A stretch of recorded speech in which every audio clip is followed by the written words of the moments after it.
నానా నువ్వేంటి ఇలా వచ్చావు? ఏముంది, ఏదైనా మర్చిపోయి ఉంటావు, అది ఇవ్వడానికి వచ్చి ఉంటారు. మర్చిపోయింది ఆడు కదమ్మా, ఆడిని కన్న తండ్రి. ఇడిగో. నీ కొంట్లో బానే ఉందా? ఈయన కన్న తండ్రి ఏంటి? బాబు ఒక్క నిమిషం, నువ్వు చెప్పు నాన్న. నిన్న ఆ దేవత నా చేతిలో పెట్టి కన్ను మూస్తే నిన్ను పెంచిన వాడినే కానీ నిన్ను కన్నవాడిని కనరా.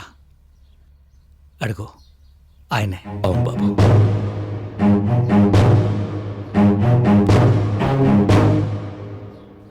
నేను నమ్మను.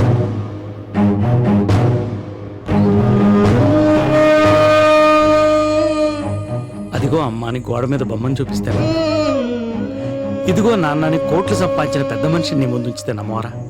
అసలు నా మీద నమ్మకం తగ్గిందా నీకు? బాబు, జరిగిన దానికి నేను చాలా బాధపడుతున్నాను. నన్ను క్షమించు. నా వ్యాపారం, నా ప్రాపర్టీస్, నా డబ్బు, ఇక నుండి అన్నీ నీవే. నువ్వు నాతో వస్తే చాలు. నాన్న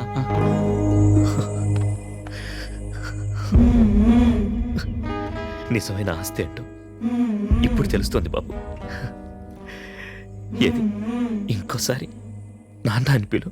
నాన్న లోపల పదండి. ఏం తీసుకుంటారు? Tea, coffee, Horlicks? No thanks my son. నాకేం వద్దు. నువ్వు నాతో యుఎస్ చేయాలంతే. ఉన్న పళ్ళంగా అన్ని వదులుకుని రావాలంటే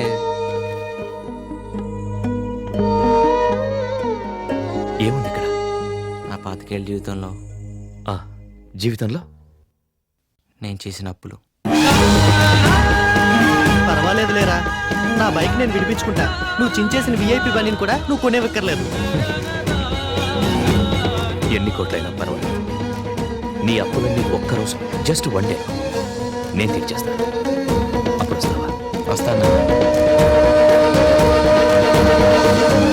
so come let's not waste the time. ఇప్పుడు రేపు పొద్దున వెళ్దాంలే నాన్న, చాలా దూరం నుంచి వచ్చారు, మర్చిపోయి ఉంటారు. డ్రెస్ తీసుకోండి. ఓకే, అప్పుడైతే మనం మన గెస్ట్ హౌస్కి వెళ్దాం. ఓకే.